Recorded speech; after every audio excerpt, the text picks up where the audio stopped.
Hi, my name is Tracy Lewis of MeetTracyLewis.com, and I intend to be with you for the next little bit as we train you on making anywhere from $500 a week to $10,000 a week working with our group. I'm really excited to be with you and to create the vision for what could be next for you. All right, I just want to make sure before we get started, I state there are no guarantees of income or success with our group. Some affiliates have made more, some have made less, and some have made nothing at all. Results vary from individual to individual. So with that being said, let's get started. So this is a company that makes it possible for something to occur without having to reinvent the wheel. And it's been going really well for many folks who've come on board with us over the past 7 years and counting. So it's been a bit.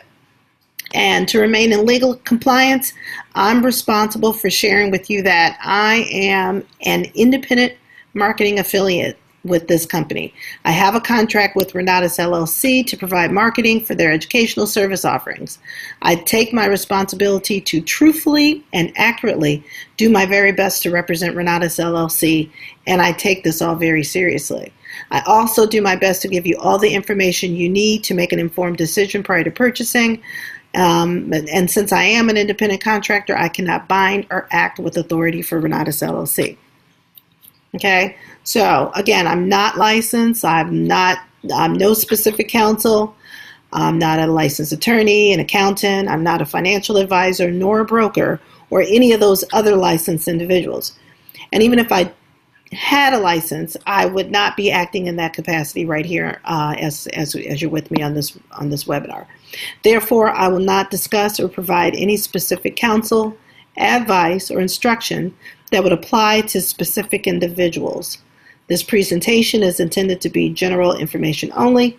Renatus LLC recommends you engage the services of professionals in making decisions that have a legal impact, especially those that have a financial impact. So notice this video is the intellectual property of Renatus LLC. What that means is Renatus owns the intellectual property of this particular presentation you're now watching. If you take pictures of any slides for your personal use, the request I have for you is do not pass, post, otherwise use these slides or share them in any way electronically. Such sharing would be a violation of Renatus LLC's intellectual property rights. So just want to put that out there. Now, the one thing I want to say is definitely you can share this video with someone. You want to run it past them, get their opinion on the contents of this webinar.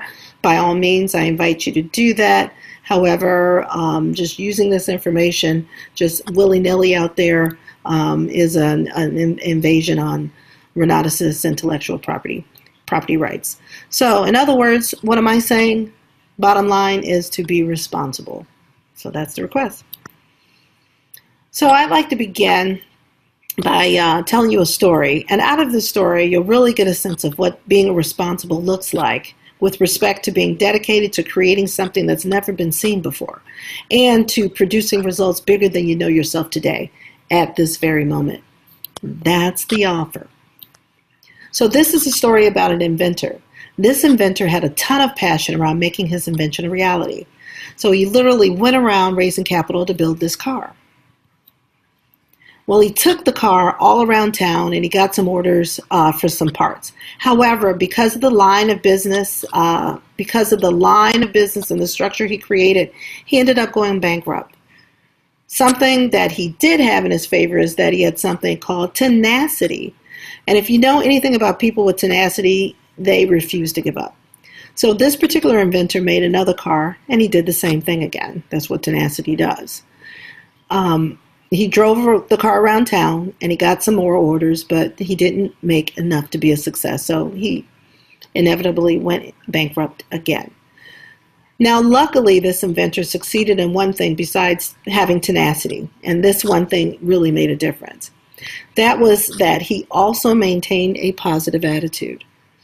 So with tenacity and a positive mental attitude, this inventor eventually went on to change the way of life for not just himself, but for many people. And it was all because of this vision that he developed. that made owning a car both practical and affordable. The moving assembly line and mass production techniques that this gentleman developed set the standard for worldwide industrial practice in the first half of the 20th century. People, including you and me, are still benefiting from his vision to this day.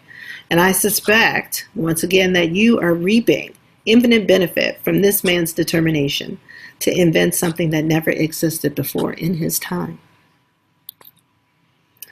Yep, you guessed it. This man's name is Henry Ford. He is the founder and the inventor, the owner of the Ford Motor Company. Mr. Ford states, "Failure is simply the opportunity to begin again, this time more intelligently."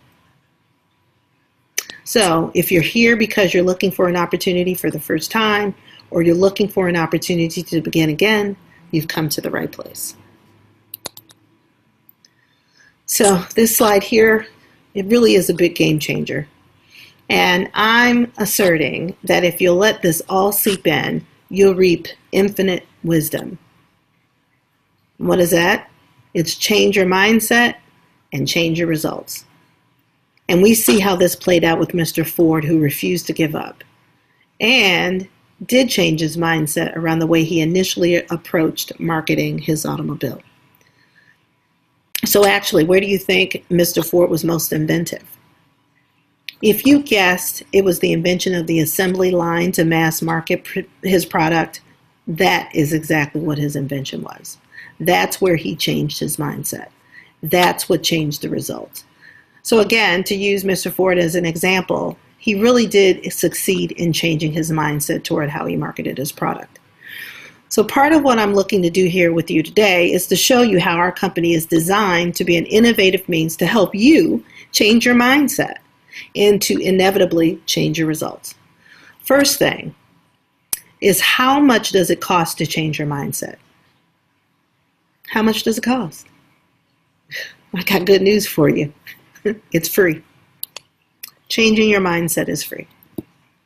So here's what happened to my friend Michael on day one when he found this same group that you found here today. Michael found this particular group when he was 22 years old and pretty much was in dire straits. He was really just surviving his circumstances based on some pretty low-level decision-making he had been making based on what he had seen others around him do. So there he is, just getting by. Well, you know, Michael did have a dream that one day he'd be a race car driver. So what happened is that those people closest to Michael told him that nope, you should not become a race car driver. Instead, why don't you simply get a job where you can be rest assured of making money? And so what do you think Michael did? He lowered his expectations and he chose to attend automotive school. And that's where he learned how to work on cars. And he really believed that out of learning how to work on cars, he'd be able to get a job after graduation. So what happened is he faced this new dilemma. How was he going to afford paying for automotive school? Well, again, he looked around him. The people around him, his mom, his uncle, they all got student loans. So what did Michael do? He did too. So anyway, not long after Michael graduated, he learned that he had fallen into this financial death trap of owing $30,000 in student loan debt. Okay? Oops, sorry about that. Michael was able to get a job working at a Sears automotive department and at a Jiffy Lube. But unfortunately, he was so broke that even with those two jobs, he still was borrowing his brother's bike to get to work. And he was so embarrassed that he was riding his bike that he hid it in the bushes at work when he went to the Jiffy Lube, just so people at his job wouldn't know how broke he was and he couldn't afford his own car. So in attempting to pay back the student loan, all Michael could really afford to do was make the minimum payments, as you can assume. And after a year or two of doing that, he learned that it really didn't impact his principal at all. Not at all, but for the most part, not very much. So what he discovered is that he spent all of his energy and his time for the past couple of years, and that effort really only paid a small portion toward his principal and a large portion toward interest. So he realized that he was really in a bind, and all he could really do was pay month to month and paycheck to paycheck toward his student loan. So you know what? Life goes on for Michael. He works this job, what I call being just over broke.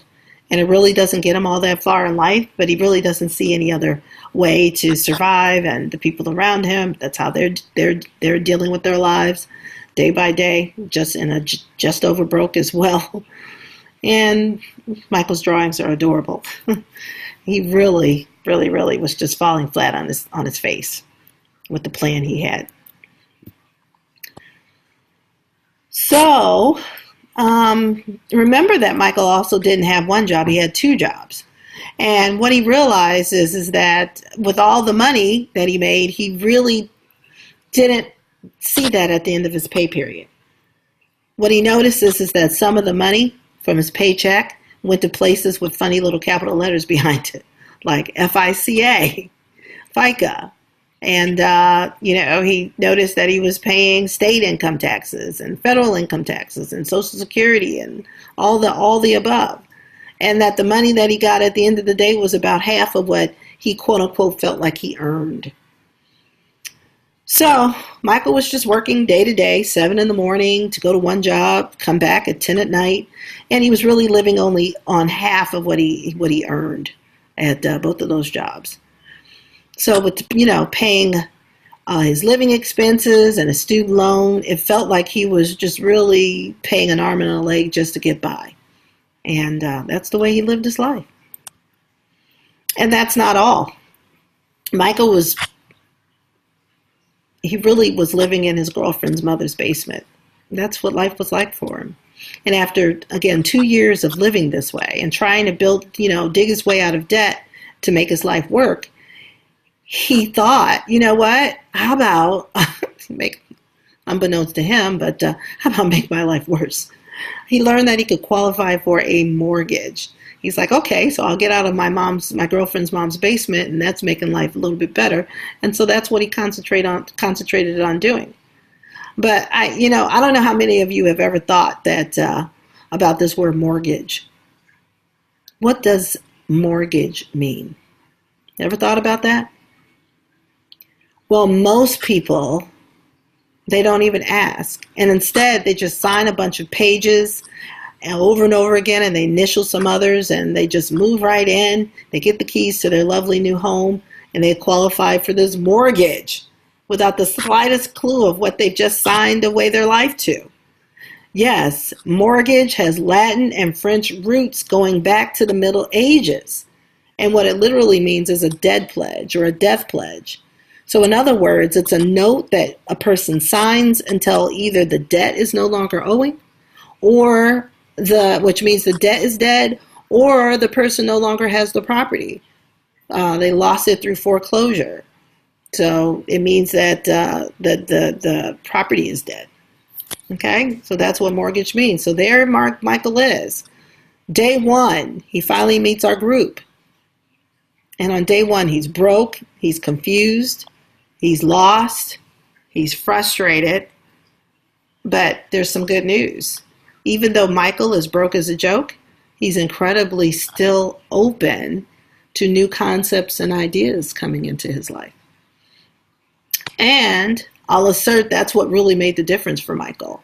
Besides being pretty tenacious with an I-can-do attitude. And I'm really impressed. It's kind of funny. I'm going to show you a picture of what Michael looked like the day he found our group. Okay, there he is, leaning on a Subaru with some loafers on, socks, some shorts, and a shirt, and his face all unshaven, eating a popsicle.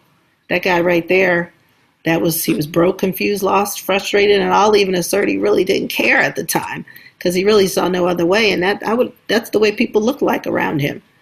And, but at least he was open. So something that my mentor once, Jim Rohn, says is if you will change everything will change for you. So I'll assert that Michael, when he came across our group, he was a lot like Henry Ford. He had some tenacity and he was openness. He had some openness in his favor, so that when he found our opportunity, he really saw it as an opportunity and took action. I mean, Michael was in action. He asked everybody to, support him in this new business venture. And he just asked and asked and asked till someone was a yes. So he had optimism in believing that there had to be a better way, and that he was ready to make a change in his life for the better.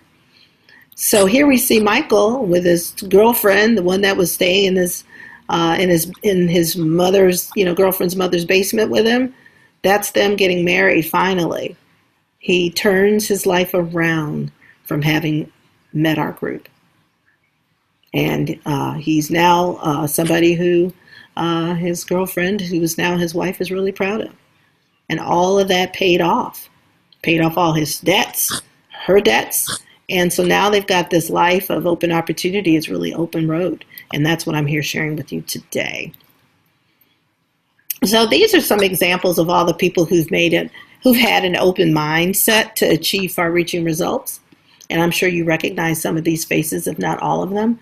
And these people have learned how to avoid the financial traps that most Americans find themselves in.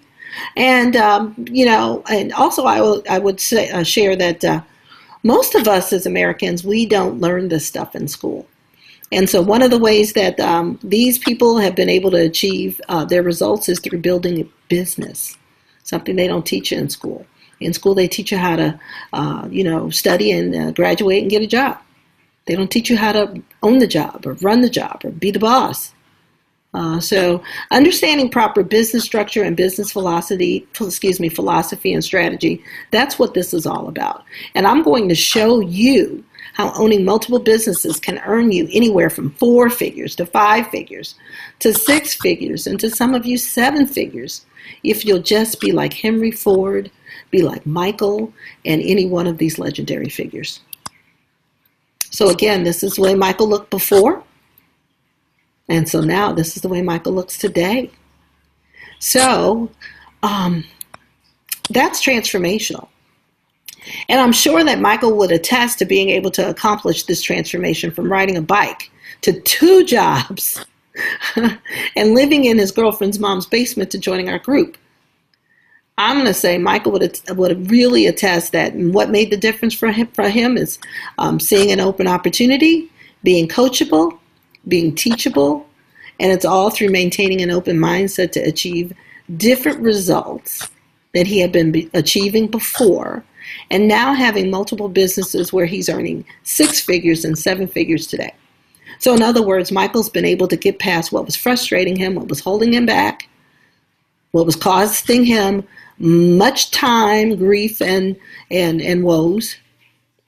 He found some new mentors, and then he became a student of the process, even when he was instructed to do didn't make immediate sense to him. It's like wax on, wax off. He did what he was told. Oh my goodness, I didn't mean to fast forward the slide. I wasn't done talking about Michael. Okay, so, and what's really important that I'd like to point out right now is having a mentorship relationship. I'm going to say something. Some of you may not like it, but you've got to do what your mentor suggests. Most people, they want help, but they want you to help them their way. I don't think you all are like that. Okay? So, for Michael, what he was able to do was actually follow his mentor's suggestions. Okay? And I will assert that, bottom line, if Michael could make such a drastic change in who he was being when he joined this group, anybody can. Anybody can. Okay? So there he is once again. So let's begin with some important training. This you can use. If you haven't grabbed a pen and paper up until now, I request that you get a pen, several pens. Make sure that as you're taking notes, pen that you have doesn't run out of ink on you and you have to step away, run away, and get a new pen, and have plenty of paper to take copious notes, because we're about to dive into really some really important training that's going to make a difference for you. Okay, so what the average American's mindset is focused on is being an employee. Okay, this is the part where you're going to, like I said, really take great notes. First, I want to talk to you about this employee mindset. Okay, let me ask you a question. Which of these two currencies pictured right here is most important to an employee? Is it money or is it time? Which is it? If you said the employee mindset is time, I'm going to say, I'm going to say you're wrong. Because you can look at an employee's actions, right? You can look at the way employees spend time getting ready for work. Nobody's paying them to get ready. You can look at the amount of time employees spend in traffic. And I'm up here in the Beltway, and some people spend easily an hour or more in traffic one way. I don't know if it's like that in your city. You know, people then, the employees will be at work half the day, and those funny letters that I was talking about that were on Michael's paycheck, those same letters are on the employee's paycheck. And half of the day, the first 4 hours is spent paying those first four letters, you know, like the FICA, all of that goes to, the employee doesn't even see that. And then going to lunch for half hour to an hour. I would assert that most people don't get paid to go have lunch. And then finally, when they come back from lunch, they can actually get to work. And what they do from that moment to the end of their workday, so that they complete an 8-hour workday, they actually get to see that every 2 weeks or once a month, or however often their pay period is. They actually get to see that, and that's what contributes toward their living expenses and any bills they have to pay and their lifestyle. So I'm going to assert that anybody that's in that type of mindset is spending their time really valuing money over time as a currency. Okay, so that's what really I'm here to help you expand your awareness. In other words, how can you change anything if you're not aware that anything needs to be changed or even can be changed? Okay, so that's the first training I want you to get. Now, let's contrast that with the wealthy mindset. So what's the difference between the employee mindset and the wealthy mindset? Well, the wealthy mindset focuses on more currencies than just time and money. In fact, if we were to compare the wealthy mindset folks with the employee mindset folks, what would you say is more valuable to the wealthy? Is it time or money? Not looking at the other currencies just yet. Is it time or money? For those of you who've guessed it, it's time, okay? Because if you really look at the way the wealthy, they pay people to take care of the mundane stuff in their lives so that they can get their time, that's how you can really gauge that. Obviously, money, they care about money because they have a lot of it, and they got to think about how to maintain it and keep it. On the flip side, though, they're willing to spend it to get their time back. So a wealthy person isn't likely spending time cleaning their house. They're likely not spending time washing a car. They may not spend time doing laundry. They likely won't spend a whole lot of time manicuring a lawn or maintaining a house. Any of that. Going to get their groceries, stuff like that. So they really look at how they are leveraging their money to get their time back. And if you ask anybody, if they're on their deathbed, you don't hear them saying they wish they had made more money.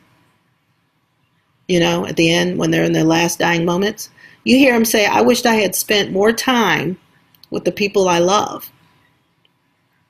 Nobody too much will say, I wished I had spent more time making more money. No, they're going to say they wish they had spent more money paying for things that didn't matter, like in their lives, so that they could buy their time back and spend that time with the ones that they love. That's what they'd say. So we've got these currencies: time, knowledge, relationships, credit, and money. And that's what we teach you, how to leverage those like the wealthy. Okay? So then the other thing that distinguishes employee mindset people with wealthy mindset people is that employee mindset people focus on what's known as the accumulation strategy to fund their golden years, while the wealthy people, they focus on the asset strategy. And so what's the difference? Well, the accumulation strategy has you work day to day and put a small portion of your money from each paycheck to savings. So, some of you may have one of these saving vehicles yourself, like an IRA, more of these little letters, or a 401k, throw some numbers in there with some letters, where you actually allow the employer to take a certain percentage of your income and then give it to someone else to manage for you, so that someday, one day, whenever that time comes, you're able to retire with a gigantic nest egg full of eggs. Excuse me, a nest egg full of eggs, right? Not necessarily. You can look at some years when the market corrected, and you can see that. So in contrast, what the wealthy do, they focus on chickens. And guess what? These chickens hatch eggs. Each chicken allows the wealthy to benefit from making money even in their sleep. Not the chicken sleep, in the wealthy person's sleep. And I call this mailbox money. It could look like a rent check that comes to me from owning rental property and owning lots of rental property. So I got doors, and each door pays me a rental check. The other thing is that the chicken also doesn't have to just be a rental property. It could be a piece of land or a note check, or it can even be a business that's making me money, whether or not I get up and go to it every day. That's what I'm talking about, and that's what we teach people. So this right here is the investor mindset. So it means owning businesses, and then also looking at owning real estate or controlling real estate. And that's how the wealthy cultivate these two mindsets, so that their money is chasing after them rather than them chasing after their money, like the employee mindset people do. Okay, so that's what we're talking about here. So now let's just shift gears a little bit and talk about real estate. And we're going to do it in a fun way, get some juices from it, like flow in, and really let's use some defining terms, and we're going to use relationship analogies to define these terms. And it's going to be a lot of fun. It's going to be really exciting. So let's begin. Okay, so what type of relationship analogy is a buy and hold? It's a marriage. It's a marriage. So that's what a buy and hold is like. You buy it, you keep it. What about a foreclosure?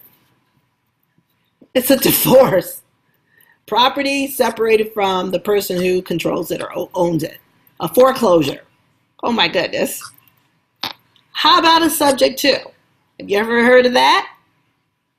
Okay, it's good to be challenged a bit. So how would you create a relationship analogy around a subject to? It's a marriage with a prenup. It's written up stuff. Subject to, something was already written when they signed on the dotted line. How about a lease option? It's living together before marriage. Like you have it and you get to try it out, and then you actually sign on the dotted line to actually take ownership. What about no money and no credit? It's like Netflix and chill. Real easy. Totally. What about auction? It's like a blind date. You buy it sight unseen. You take it out sight unseen. Creative acquisition. Oh. How would you equate that to a relationship analogy? Online dating. Online dating, baby. So what about a multifamily? This is going to be really funny because I'll give you a clue. Renatus is in Utah. Polygamy. Oh, buddy. Definitely, because there's more than one underneath one roof. That is too funny. Anyway, here's a disclaimer because I'm about to share with you an example of when money was made by applying the real estate investing education that we have here. In no way is this a representation of a typical result or the result another real estate investing education purchaser will experience. Real estate investment results depend upon a variety of factors unique to each and every opportunity.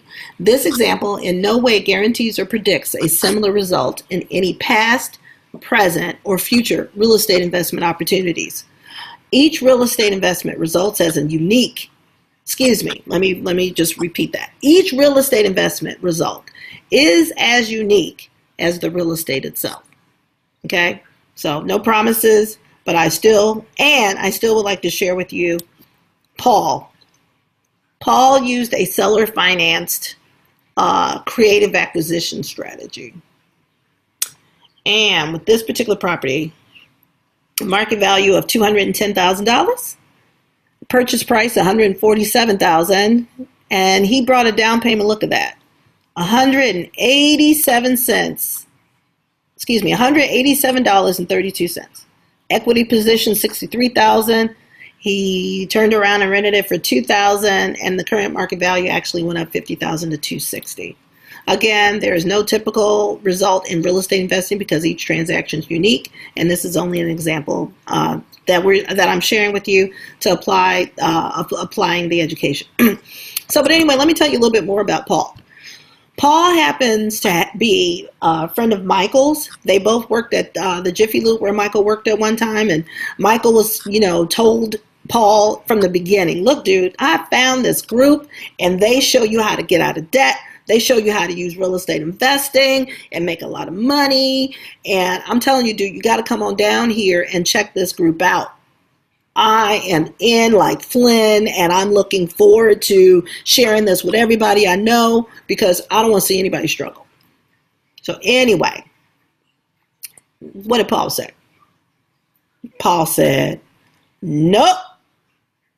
Michael, you are thinking too pie in the sky. And so Paul was just a negative Nancy about the whole entire thing. So he says to Michael, this thing is never going to work.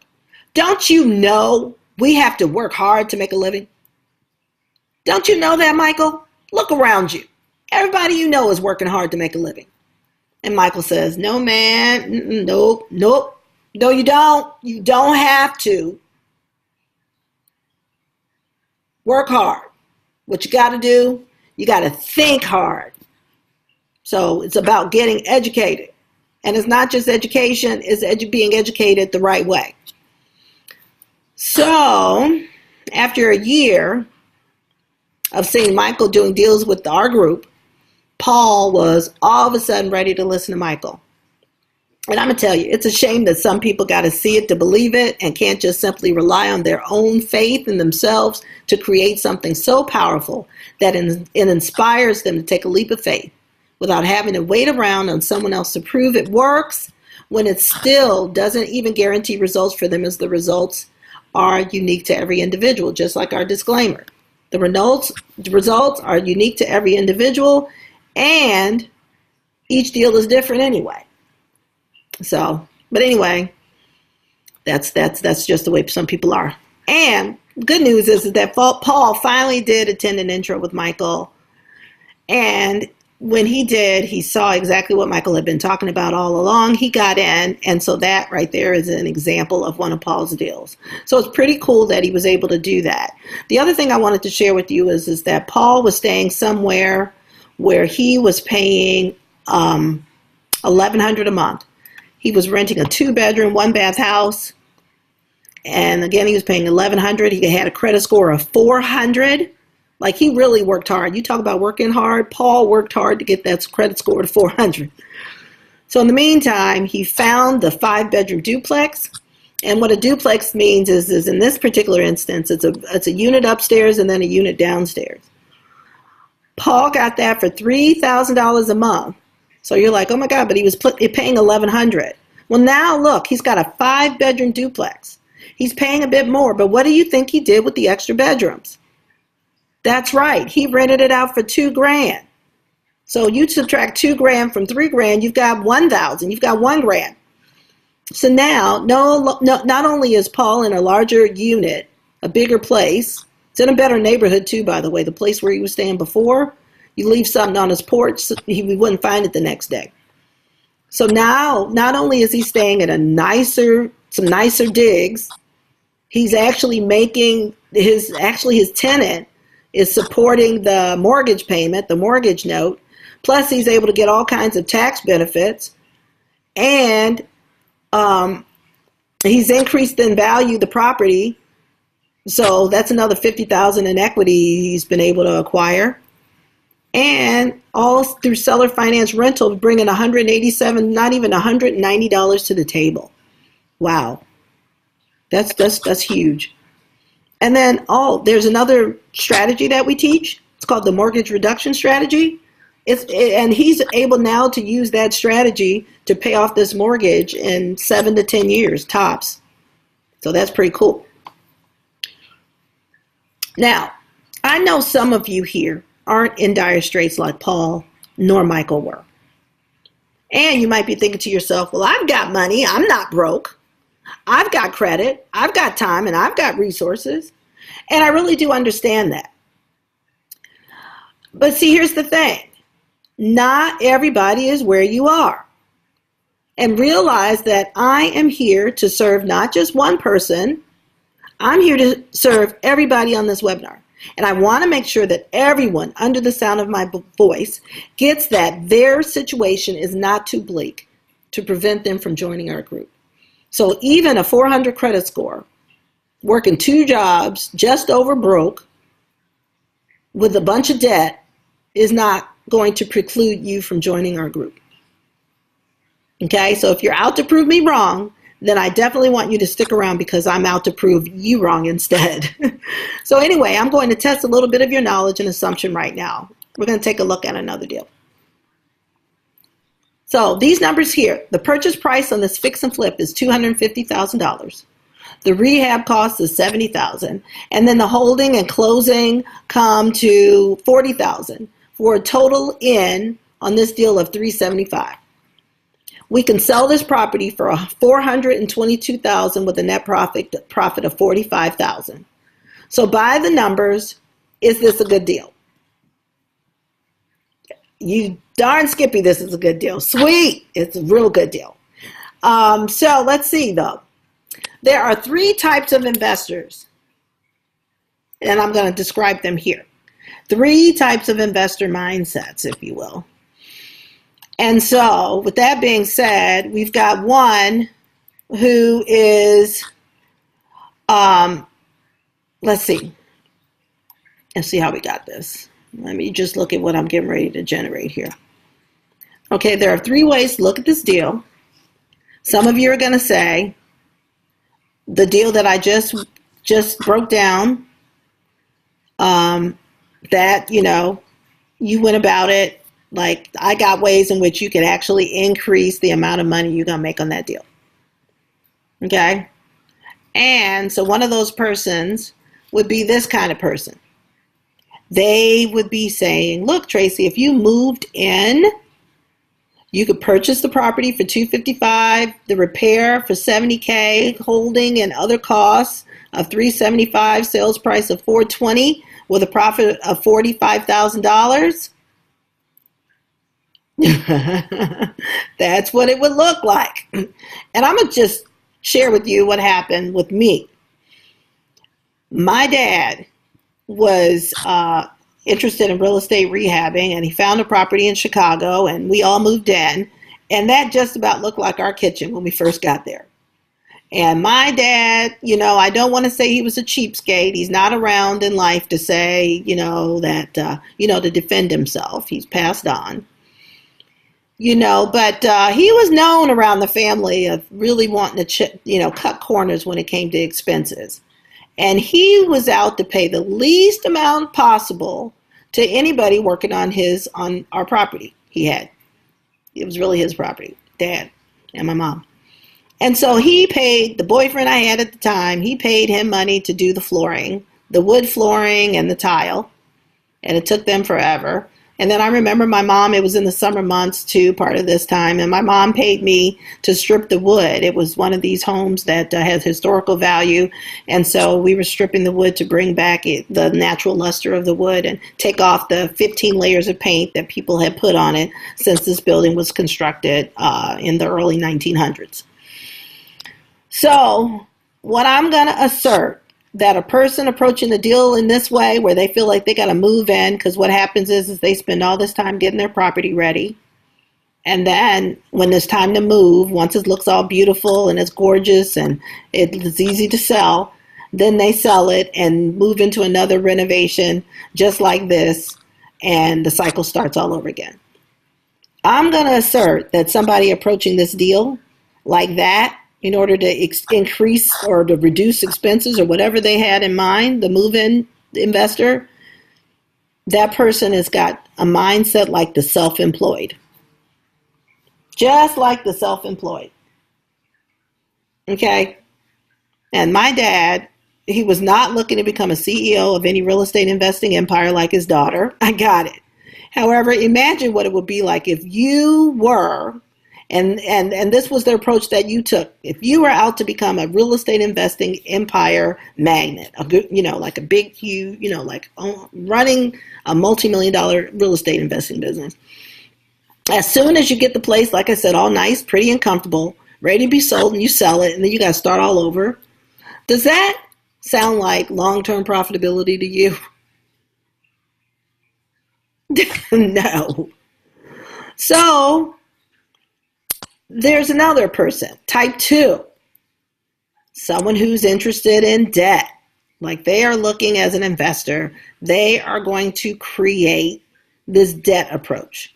And what it looks like is up to $325,000 up front in the front end and $50,000 in the back end. What they're going to do is they're going to get a hard money lender, and that hard money lender is going to loan the money for 12% interest for 6 months. And how long is it going to take to do this deal? It's going to take 4 months to do this deal. And they're willing to pay double digit in interest for 6 months for this deal. But guess what? The original price, sales price of $420 went down to $320. It went down by $100,000 because the market fluctuated. Does that happen? Yes, that does happen. So now what? This person is stuck, the debt person, the debt investor is stuck figuring out how in the world to pay back the lender for the $325 that he borrowed up front. Not to mention all the other expenses. So right now, are they upside down? Can you be upside down in real estate? Yep, you're right. You can be, and he is. So, with that being said, the third type of investor is the educated investor. A little bit of structure now based on being educated. So let's take a look at the same deal from an educated viewpoint, where you'll be able to see a whole new world where risk is much lower and we can create more deals. Okay, and I'm going to just share with you, there are several levels to this. One of the major keys is structure, and if you don't have structure like Henry Ford, you're going to go bankrupt. Like Henry Ford developed over time. So some of you here who have done real estate in the past and it didn't go so well, there's good news for you. There's an upside. Get educated, create structure, and there's an opportunity for you to make a ton of money. But it all begins with proper education and proper awareness. You don't have that, it is costing you too much. Okay, so a little bit of structure now can mean the difference between losing a lot of money now or making money on this very same deal. And this is how we're creating this. Okay, so it's about being educated. So now let's take a look at this deal. This structure we're going to call a debt equity blend with an LLC. So here's the thing. The same private money lenders for the debt, but instead of taking $325 up front, look at that. They're going to take $215,000 at 12% annual instead of the $325. Okay? That's what they're going to take. Okay. So, anyway, looking at this deal here. What we're doing is we're taking $215,000 with our debt equity partner, okay, instead of the $325 we were taking before at 12% annual, okay. And then what we're going to do is we're going to have $110,000, and we're going to get that, so that's the remainder there. We're going to do a 50-50 split as an LLC, okay. That's our equity partner. All right. And so here's the deal. The profit for $45,000, we're going to split that 50-50 as well. So $22,500 for the investor, $22,500 for the equity partner. So I am the investor in this example. Okay. So I'm willing to sell half my business, this LLC, the properties inside the LLC, to my equity partner. And the beauty is, where am I finding this equity partner, right? This equity investor is what you're looking for. The equity partner, is it hard to find? Guess what? We teach you how to find equity partner. So if you think about it like this, what about most of the people you know who are contributing to a 401k or whatever it is for the retirement, IRA, and then they're investing that money in the stock market. And there's this huge amount of money that's open to risk and has very little interest rate attached to it. A lot of people, these are the ones with the employee mindset. They get very small earnings on the amount of money that they're stocking away. Remember, that's the nest egg version. In addition to that, they're dealing with fees and taxes and everything else that's on top of it.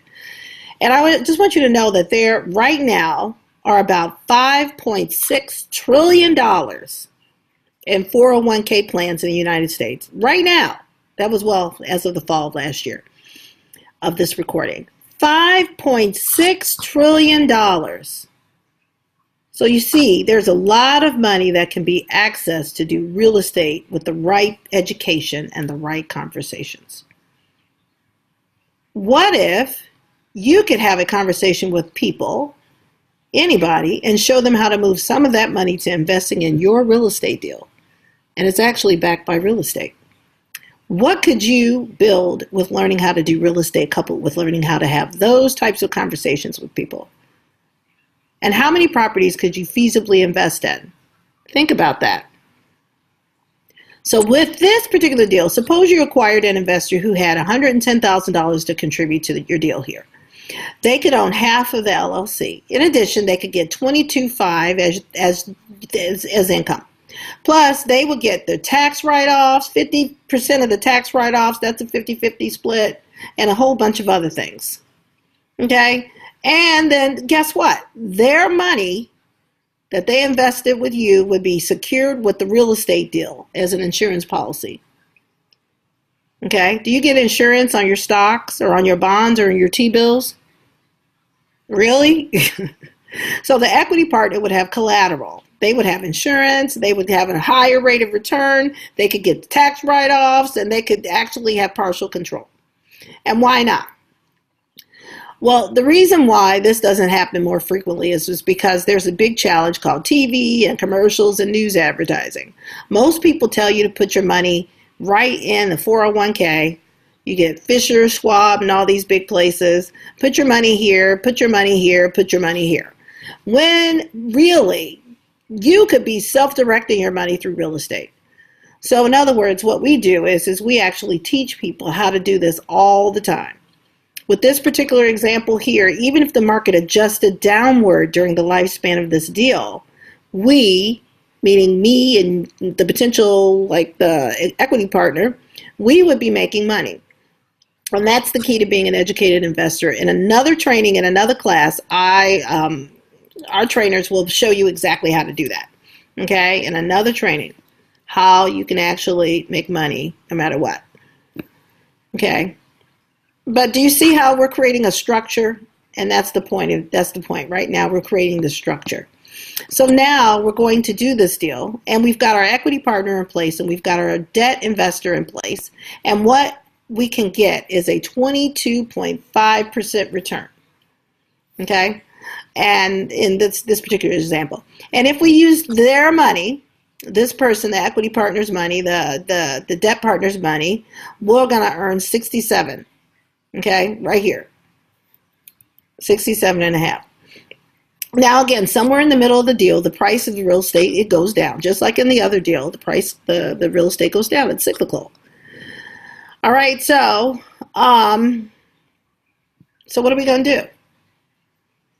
We are going to actually, on the front end, what happens is that we create the structure, and in our structure we say, in the event of a downturn, because it can happen anytime, it could happen next year, 2 years, 3 years, 4 years, 5 years, but typically they're in 7 to 10 year cycles.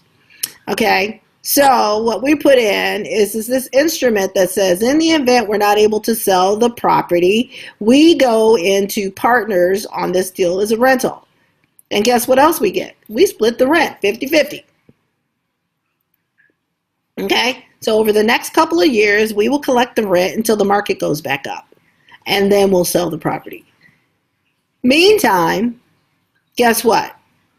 There's something called equity. So while this property is building equity, we can even go and use some of that equity, if by agreement, to actually acquire more property. So that's what it looks like.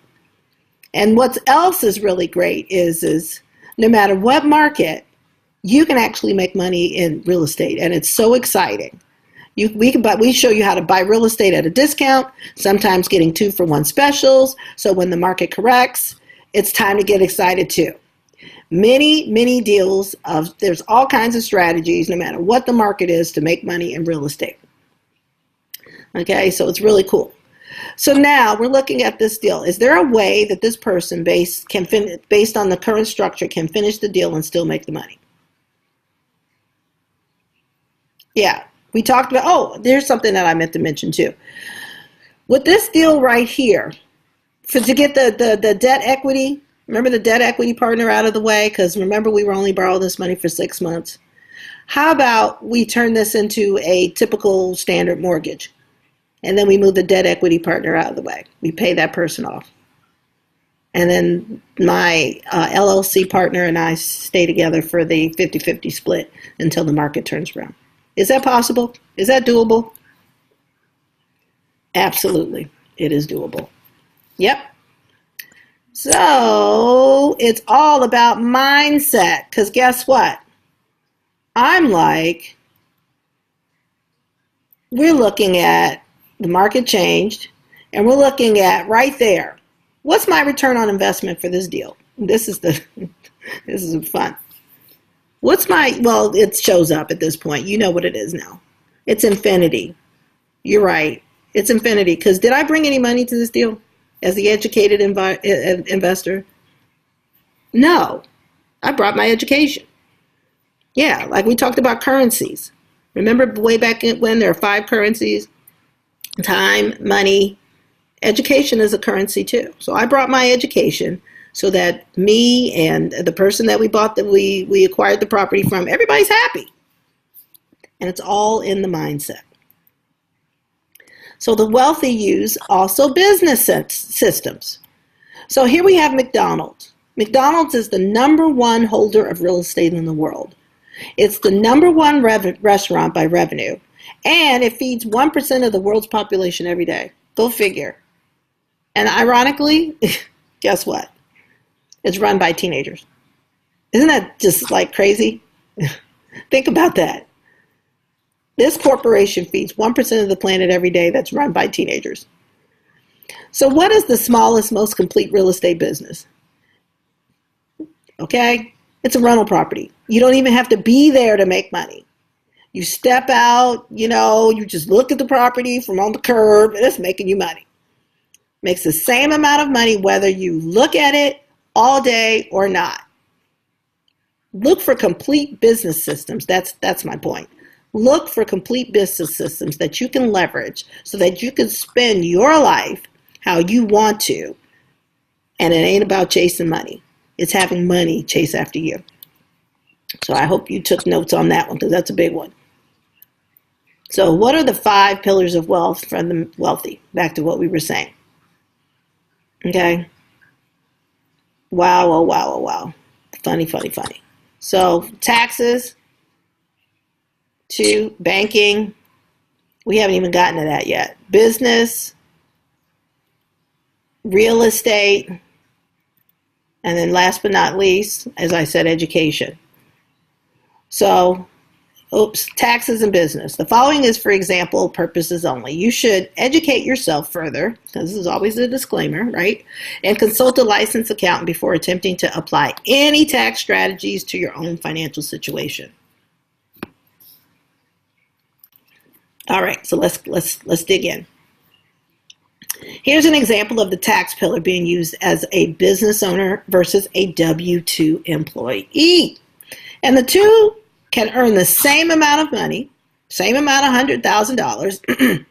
But the challenge as a W-2 employee is that they get taxed on that money up front. So that's the $30,000. Whereas the business owner generates expenses. And they generated $70,000 in expenses when the revenues comes in, right? And the salaries, so $30,000 went in salaries, and then they're taxed on what's left over. Meanwhile, the W-2 employee gets taxed on the expense, on the income right up front. Out of what's left, he's got $70,000 to pay for what's left over, like expenses, lifestyle, whatever there is. And then he's got nothing left over. The other gentleman, the business owner, actually has something left over. Look at that. 70, 30, 100 in 10 in taxes. He's got $20,000 left over at the end of the day, because why? He actually, that 10,000 taxes, it's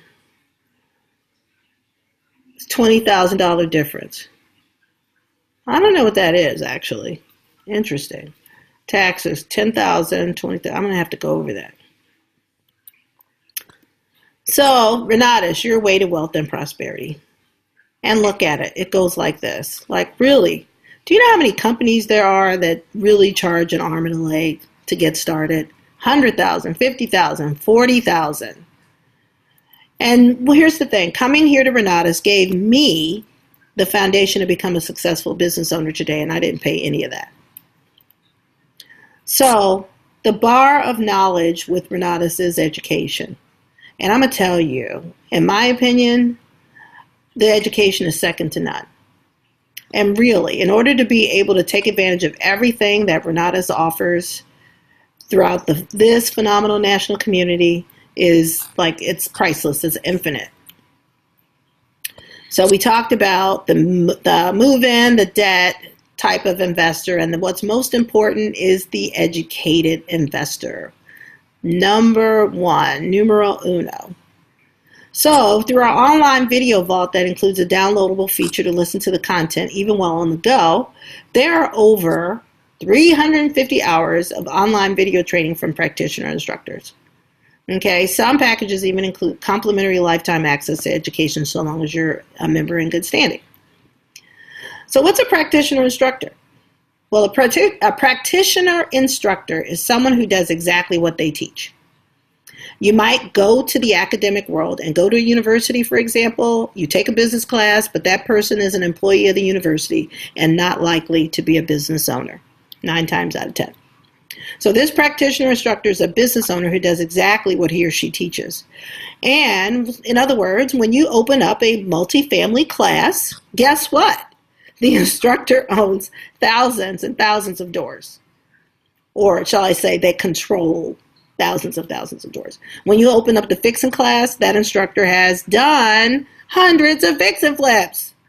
Like literally, that's what they do every day, all day, right now, while they teach. So these people, when you're listening from what they're doing, it makes a difference. And it's always from people who know what they're doing, who actually are doing it now, not somebody who ran a successful business years and years ago where nothing that they learned practically applies to what's happening in the market currently.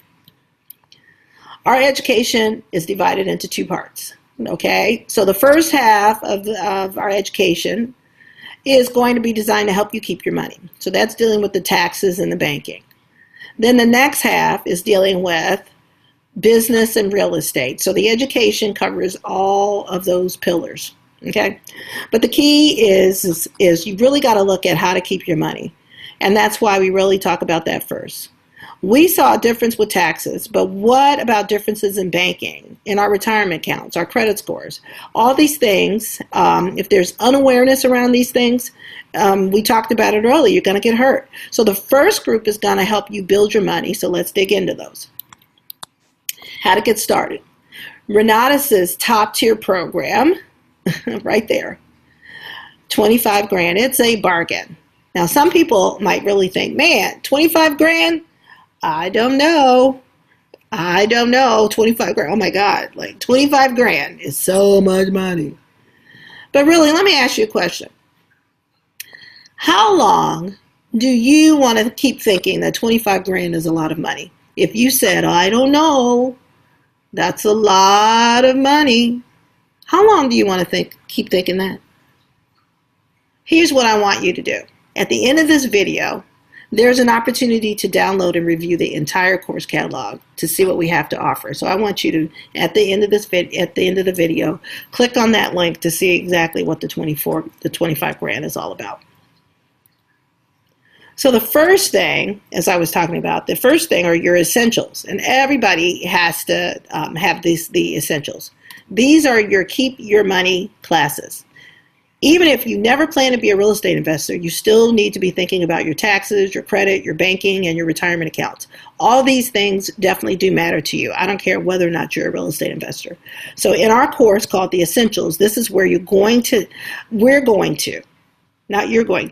take these classes and we're going to help you fix your money.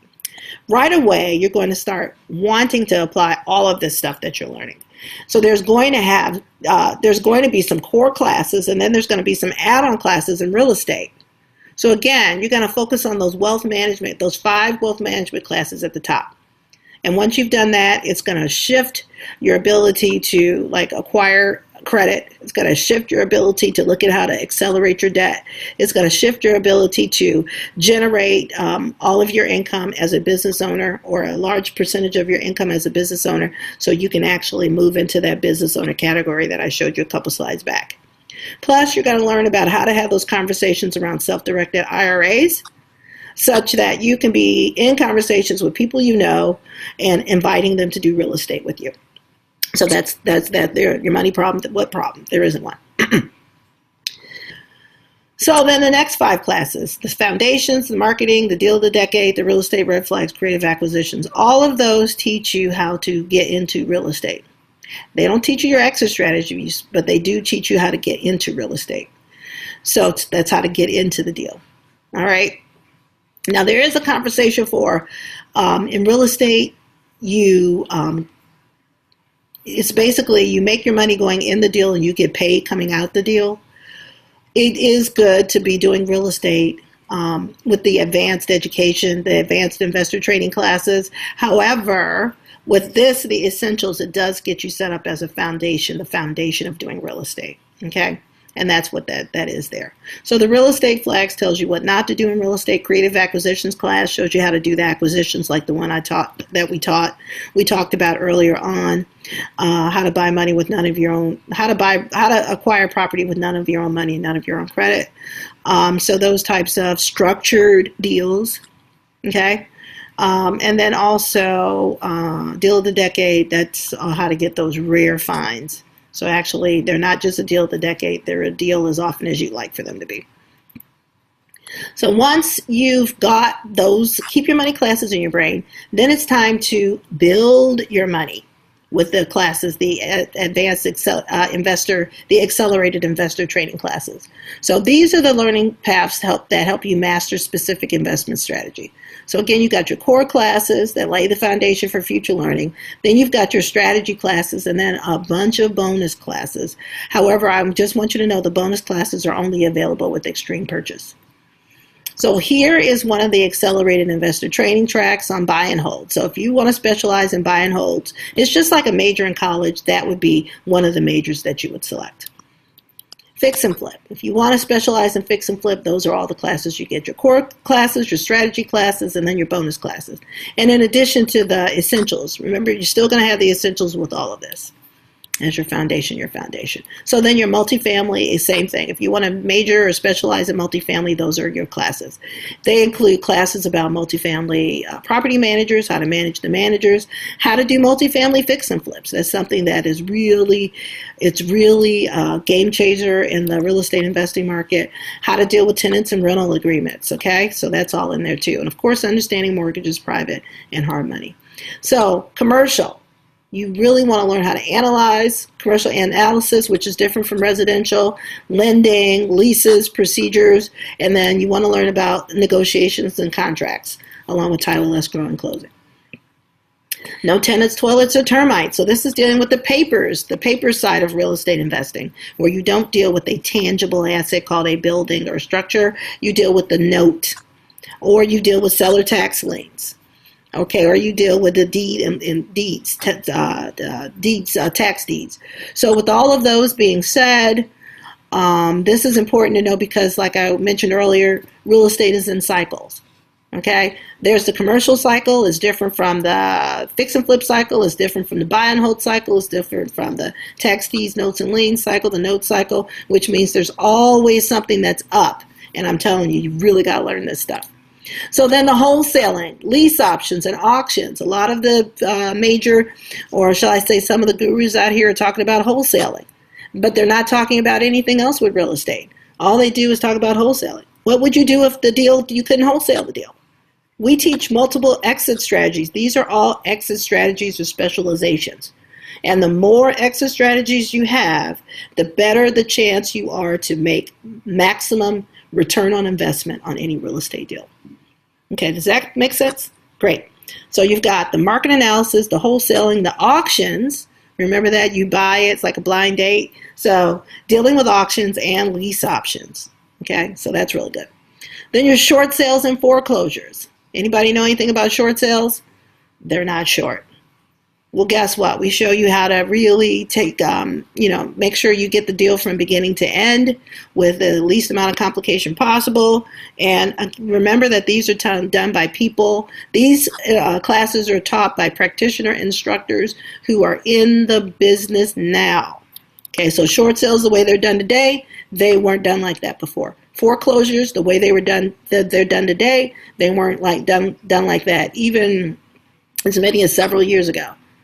Okay, so in addition, you learn about bankruptcy. Why would you learn about bankruptcy? Because people who are dealing with foreclosures and short sales oftentimes are dealing with bankruptcy somewhere along the way as well. So you want to learn about that too. And plus private and hard money. We talked about hard money on the deal earlier. That's the class right there that teaches you more about the hard money. And the bonus classes, we've got seller financing and subject to, which is really, subject to is a lot of our favorites because that's how you wrap around subject to existing financing. It's how you wrap around a deal, and that's how you bring no money to the table or very little, like our friend Paul did, $187. Okay, not finished. We've got a whole track on wealth acceleration. Okay, so some of you that are already on this wealth plan already that we've been talking about, you've got 20, you've got 50, you maybe even have 100 or more doors already. Great. Then this next round of classes for wealth acceleration is going to enhance what you've been doing. It's going to actually be able to allow you to speed up where you're already heading. And so these are the wealth acceleration classes that are really powerful. You get real estate sales success, financial strategies, wealth acceleration. And each one of these classes, by the way, is 8 hours. That's what's totaling up all these hours, okay? So that's there. And then finally, you got, well, not finally, but another track, because we got more, business management. A lot of you are interested in becoming business owners with us. You got to know how to manage the business for maximum profitability. So that's an entire track about that. And then retiring in real estate. That's really important. How to create 1031 exchanges, lease options, advanced velocity banking. So in other words, how you have all this property and pay it off with velocity. And we're going to do a training on that before we leave here today. Okay, and obviously how to, once again, how to analyze the market. So you've got 46 plus full days of accelerated investor training, which is over 300 hours of course material. That's huge. That's huge. You don't need to go through all of it to start, but I'm going to tell you something. You need to start if you're going to go through all of it. So that's really big. Now that was our education pillar. So as I was sharing with you earlier, we were going to get to the banking side. So now I'm going to give you the strategy. It's the gold. I want you to pay attention. Make sure you're taking your notes. Your notepads, paper, pens are still there. And I promise you, your life is never going to be the same. If you'll start applying what I'm about to show you here, you're going to get out of debt faster, and you're just going to have to run the numbers and pay attention. So once again, we have a disclaimer. This is a hypothetical example to show how this principle works. It's intended to be general. Real estate investment results depend upon a variety of factors unique to each opportunity. Well, this is on the banking side. It's a hypothetical example. It's not guaranteed or does it predict a similar result in any past, present, or future opportunity. Each real estate, this is for real estate, and it also implies the strategy here. So let's begin. Let's take a number, $5,000 in. After tax, this is the net. And this person is just going to do their typical banking, okay, checking and savings. That's what those C&S stands for. And then $1,200 is going to go out on the mortgage. They've got one mortgage loan that they owe $200,000 on for the next 30 years. It's $1,200 and it's at 6% interest. Okay, they've got their car note. They've got a $12,000 balance. They pay $600 a month at 6%. They've got their credit card debt. They've got a $1,500 credit limit with a $12,000 balance. They're paying $600 on that with a 21% interest. And then, of course, they got their lifestyle, which is about $1,200 a month. And the rest of that, they put in savings. So that's $1,400, and together that is $5,000 coming out with a $0 cash flow. That sounds like a great business to invest in, right? No. Okay? Anybody that's going to invest in a business that makes $0 as they break even is, I'm going to just leave that one. So I'm going to now start asking you some questions. It's going to challenge some of your 9th grade science class memories. So what's the freezing point of fresh water at sea level? Anybody know? 32 degrees, right?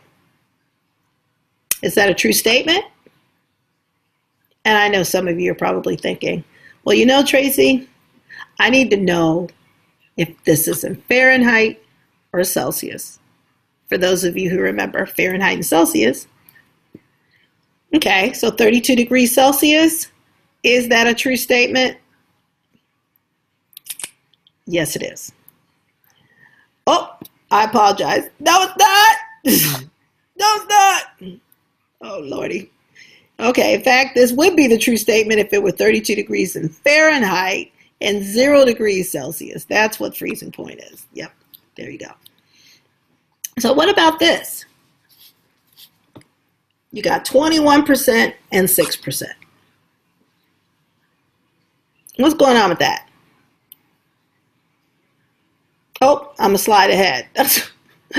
Okay, so what about this? Which one is hotter? 32 degrees Fahrenheit or 1 degree Celsius? Is it 32 or 1? Which is hotter? Well, in fact, 1% is hotter than the 32% because of the scale. Remember we talked about 0 degrees Celsius is the freezing point of water and 32 degrees is. So the 1% Celsius, even though it's a lower number, is hotter than 32 Fahrenheit. So now let me ask you another question. Which one of these is more expensive? The 21% interest or 6% interest? You're going to say to me, Tracy, it all depends. I don't know what the percentage symbol is all about. I don't know what scale it's on. And I can't say which one's higher if I don't know what scale it's on. Great. So let's take a little deeper dive into these actual numbers.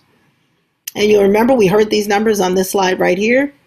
21% the line and 6% the two loans. So something about loans and something about lines. Okay, loans are one direction. Okay, money going in, none coming out. All right. The other thing about loans is it's based on an amortized schedule. All right. Remember we talked about the mortgage again, like mortgages is dealing with death and dead. Right. So an amortized schedule dealing with a loan, it's got to do with the same thing too. So it's actually calculated differently than the line. With the line, on the other hand, we're using simple interest schedule. Okay, this is an ADI or average daily interest. Okay, and the other thing about a line is money, when it goes in, it also comes back out. It's like a checking account. It's like a revolving checking account. Okay, so we're already used to using checking accounts. Now let's go get some lines. And we're going to start using lines. Oops. We're going to start using lines. Actually, I could have been clicking these on. We're going to start using lines like we use our checking account. Okay, so this is what it looks like. We've got a schedule here. The red line represents the amount of interest being paid. The blue line represents the actual principal. So you see which one's higher? The interest, right. And you're paying more in interest than you are principal. In this example, we're paying $1,200 a month, which is one payment, right? And then we're paying $250 toward our principal and $950 toward our interest. And then if we go 30 years out, and at some point it breaks even. That's at 20 years, where the red line and the blue line, they intersect. 20 years. And then next thing you know, you're paying more on principal than you are on interest. However, how many people get there? Yeah, 360, right. The principal is 950 and the interest is 250 when it flips upside down, right. But how many people realize what happens at that 5-year mark? 5 to 7 years, more or less. Maybe it even happened to you. Yeah, Mr. Banker calls up and says, hey, Miss Smith, I noticed that we've got this new product, this new loan product that will reduce your monthly payments by $100 a month. And all you got to do is refinance, right? Refinance, and we'll send somebody out to your house so you sign all the papers and it won't cost you anything in closing. Or maybe it's $300 a month they're saving you. Whatever it is, $500 a month even. Do you think the banks are doing that for their health? Like they're really trying to help you? Guess what? When you fall into that little oval bubble right there and you say, I'm going to refinance, what do you think refinance means? That's right, begin again. Start all over. So remember that distance between how the principal was increasing and the interest was decreasing? And so you're actually starting to pay more on principal and interest? Well, how about we start all over? We go back to go. And the bank, once again, can reset the clock and earn all that money in interest and very little in principal. And you just keep in that loop. There are people that go through that loop time and time again, every 5 to 7 years, and they never get out of it. Yep, that's what the banks are doing. Okay, so where am I in this example here? 48 payments of $1,200, principal $12,000, interest $45,000. Right, that's what the average person could do. But how about let's look at it a little bit different. Let's look at it as the cash flow perspective. Okay, the line and the loan. When you make the loan payment, 100% of the cash flow is gone. That's it, it's gone. With the line, when you make your payment, the only only the interest gets taken away. So in other words, you have access to the principal all over again. So it remains liquid. So as I was saying earlier, lines are better than, well, I didn't say this, I'm saying it now. Lines are better than loans. And I'm getting ready to tell you why. With the line, let's see, so the rule two, it looks like this. An employee mindset sees cash as currency. Remember we talked about earlier, money is currency? Well, yeah, it is. And I'm going to get ready to distinguish something with you. The employee mindset, cash is currency. And with the wealthy mindset, cash is actually velocity. And the leverage that it gets you is currency. So in other words, that's the difference between the employee mindset and the wealthy mindset. And I'm going to show you how it's going to work. Back to this hypothetical instance where we had the 500 coming in and all that money going out with 0% cash flow with 5,000 coming out, right? This time we're going to do it differently. We are going to, oh yeah, that's all. That's that same slide, okay? We are going to do something differently. What we're going to do is we're going to get the 5,000 and then we're going to put all of it on the line. And so what happens when you do that? The $600 credit card is now, that payment is actually paid. That's called, we paid our bill. That's what the bank sees. And then all the rest, so that cancels out the credit card. And all the rest can be used to pay all the other things that get paid. Okay? Oh, and we're also going to put our savings over there too. Forgot to mention that. So now all of a sudden, we've got a cash flow of 2,000. And I'm going to show you how. Okay? So when we put all that money on the line, the 5,000 on the line, oh, I know what, I'm just skipping this thing. Let me see something right quick. I was going so good too. Okay, I guess it's not in there. I thought it was something that was in there. So this is what happens. When we put the 5,000 on the line, say we had 12,000 on a credit card, on a line, because it doesn't have to be a credit card. Say we had 12,000 on a line, and when we put the 5,000 in, it would bring that 12,000 down 5,000, so they would go down to 6,000. 12 to 12 minus 5, it would go down to 7,000, excuse me. Okay? So then you've got your expenses you're paying out, so that looks like it's going up. All right? And so then, but still you have less. You still owe less, right? So this is where you're going to start seeing something that's pretty cool. You're going to do that month after month after month. So every month, your line, the amount out is going to go down because you're going to be paying, you're going to leave your savings on your line. Okay? And then here's the trick too. You're going to only use the line for emergencies. That's it. And then over time, in this example, 6 months, you've paid off the line. You're at $0 on the line.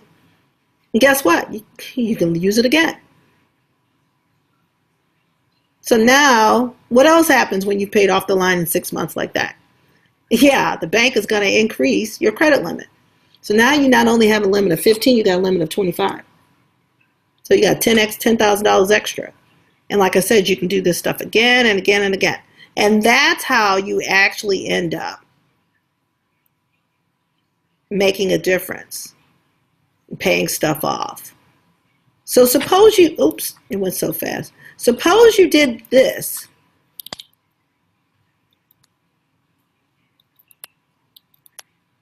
Suppose you did this.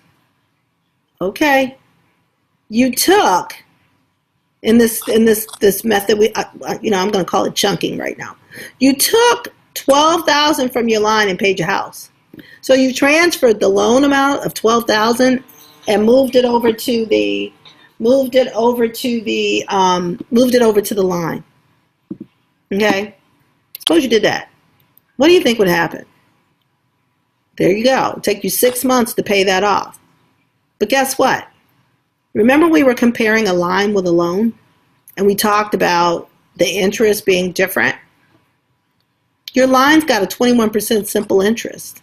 And how you figure that out? Well, we could talk about the rule of 72. Okay. So the rule of 72, anybody know what the rule of 72 is? The rule of 72 is it takes however long it takes the 72 to actually, oh my God, I don't know the rule of 72. All right, so here we're going to go. We're going to do this. So here's what's also interesting to think about. It's this interest rate here. And I know that some people would say, well, Tracy, the credit card's 21% and my mortgage is only 6%. Why in the world would I take $12,000 from my 6% loan and move it over to my 21% line? Okay, well, we're going to do some math. All right, in a loan for you to go from $200,000 down to $188,000 down, it would take you 4 years. That's what that's showing. And that 4 years will cost you $45,000 in interest. Okay, but on a line, okay, you're going to use your line to get the loan down from 200 to 188. It will take you 6 months to pay that off, and $1,300 more or less in interest.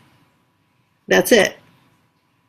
So now you're telling me, Tracy, that I could actually transfer my loan from my house over to a line, and it could be any line, not just a credit card, and I could reduce the life of my loan for my house. I could keep doing that.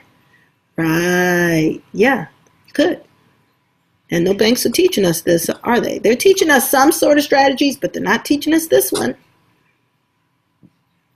Some people think, well, why in the world would I want to pay my house off?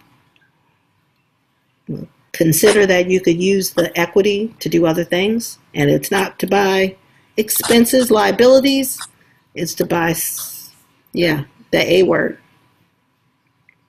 So that's what we're talking about. And it's all in the structure. And the structure we have a loan structure and a line structure. The wrong structure can cost you too much money. So that's why it's really important to learn this stuff. So if you rack up $12,000, pay it off in 6 months, and you do it again, you rinse and repeat, after a number of years, your mortgage is going to get paid off. Okay? Like that. It may take 4 years, 3 years, maybe even 10, but I tell you what, it's not going to take 30. And you're going to be saving yourself a ton of money in the meantime. Now, when that gets paid off, remember the $1,200 that was leaving the bank account for the mortgage is now going to be added to the line. So when your house gets paid off, that $1,200 is now more spending money. That's how you actually that's debt. That's mortgage. If you wanted to say a word is mortgage, that's the kind of mortgage you want to have. Mortgage and some debt, killing it off. Yep, totally. So I'm just really inspired by this type of stuff. Okay, and that's how the actual cash becomes velocity. All right, see, we're not making any more money. There's no more money coming in. We're not. And all we're doing is simply speeding up the velocity curve. Okay, the graph is actually steeper and steeper with time because the cash we're throwing into it actually causes it to steepen and increases, it actually changes, our credit becomes the leverage to increase velocity to our cash flow. And that's what we're out to create and transform. So here's what we can do next. We can pay off the car that way, and that $600 from the car, we're going to throw that on the line, speeding up the curve even more. We're not making any extra money. Not making any extra money, and we're paying things off faster. And that's what we're talking about. And you're going to have to learn how to keep your money before you learn how to build it, and it's an incredible strategy. And I got a stink bug that's near me, and he's just doing his thing, and he's like freaking me out because I think he's going to just pass out something. That is not what I want to smell.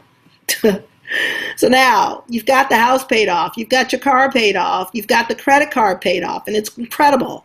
But it's not the good goal that we're creating here. How many people do you know every January that say it's a New Year's resolution, I'm getting out of debt this year? It's not very inspiring. So it's like going from negative to zero, and that's not really inspiring. So that's why a lot of people don't do it. But if you think about it, it is a stepping stone. And paying off our debt is a stepping stone. So let's see what we can do to get to the next level. Okay, so I'm going to pause this for a minute. So what if going to the next level looks like this? I'm out of debt. I'm calling that good. Instead of doing that, what if we buy some more of these rental properties? What if, with that house that we paid off, we turned around and got a HELOC? It's one of those initials, one of those acronyms, HELOC, Home Equity Line of Credit. And we use that line of credit to buy more rental properties. So here's another example. Okay, we went over the hypothetical, so I'm not going to read all this. You know what that says. Okay, now here's the thing. We have this $200,000 credit limit on this HELOC, right? We talked about a line of credit and how we could operate out of it. So with this line of credit, again, we only buy two things with our lines. Remember what those are? Assets, and we use it for emergencies. So say, for example, we took this. We took our 200 grand and we just chopped it up. And then we used $20,000, and we bought 10. We acquired 10 properties with 20,000 down, and now we put tenants in there. Remember, they're going to mail us this mailbox money, and they're going to be making our mortgage payment, and it's going to be hunky dory, right? And we're going to be charging enough so that if one of the rentals or two of the rentals are empty, the rentals that we have coming in sustain that. So that's what we're going to do. So let me share this with you. We've also got this software. And this particular piece of software that we have, it narrowed down to one county, and then it narrowed it down even more to this type of strategy that I'm talking about. And currently there's almost 6,000 properties in Salt Lake City right here where I've zeroed this down. And guess what? I only need 10 of those 5,986 properties. How many do you need? And this is only one city and one state. And this software gives you access to all over the country. So not just Salt Lake City, but everywhere in the United States from coast to coast. So, okay. The whole idea is getting out of debt and then being smart with our money and not being intimidated by the banks. Because you see, like you may not have known about that. It accelerated the velocity banking strategy, and oh my God, like cash is like making it be velocity, that's why we call it velocity banking, but turning it into a way that we could leverage lines of credit and speed the degree to which our money can actually work on our behalf. So it's not being intimidated by loans or credit lines and not being intimidated at all, being able to instead move forward with confidence because you got the education. You got the knowledge to back you up. So here's an example of one of our students.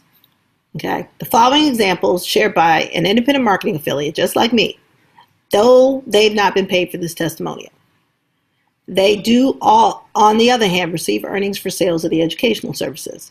And again, these are examples of when money was made by applying our real estate investing education. And in no way is this a representation of the typical stuff, the typical result, or the result others are going to experience. Real estate investment results depend upon a variety of factors, and they're all unique to each opportunity. This example doesn't guarantee or predict a similar result in any past, present, or future real estate investment opportunities. So that's my disclaimer. And here he is, Dane Clark. Dang! He had a $30,000 limit. He had 0% for 24 months. And so that was his experience. And he was able to, with that $30,000, he put 20 on the education, and he put $5,000 on the car he had. And he used that same strategy. He paid off the $25,000 balance because he had a $30,000 limit. He only spent $25,000. He paid it off in 10 months. And then he turned that down payment he had, because now he had 20 grand. Well, he had 30 back, and he used 20 of it to actually put a down payment on his own duplex. And remember, this line is revolving, so he gets to use it over and over and over again, rinse and repeat. Okay? And it's so great because we got in this big money, because we got, it's all about relationships too. I really haven't spoken about relationships. That's another currency, who you know. So we have relationships with banks that know how to match people with the right, based on their credit profile, with the right credit mix so that they get access to a lot of money to do real estate, to get the education, pay off debt, you name it. And a lot of it is revolving lines. So there you go. So it's an incredible system, and if you don't have a system, you might feel like this baby right here. But if you follow along with the training, you're like, do tell, keep going. There's so much more. I want to pay off my student loan. I want to pay off my car. I have a home mortgage I want to pay off. I want to pay off my rental duplex that I'm getting ready to go out and get once I get this education. It's like I can pay off my RV, my boat, all that kind of good stuff. And what about my grandma's house? I can expand it to my extended family. I can turn them on to what I'm learning here. And guess what? You can apply this strategy in so many ways. And you can tell so many people. I mean, just really by sharing my video right here. That's one way to actually share with more people. And we want more people to know. We are in business to help as many people as we can to expand awareness, because we as Americans don't deserve to be duped any longer. So at this point, it's actually very easy for you to take this information for granted. If you actually paid $1,000 to watch this class, would you have taken better notes? Would you have paid more attention? Absolutely, you would have. So it's easy, because things are free, to take things that are free for granted. And it's really important not to fall into that mental mindset trap. It's like the employee mindset trap.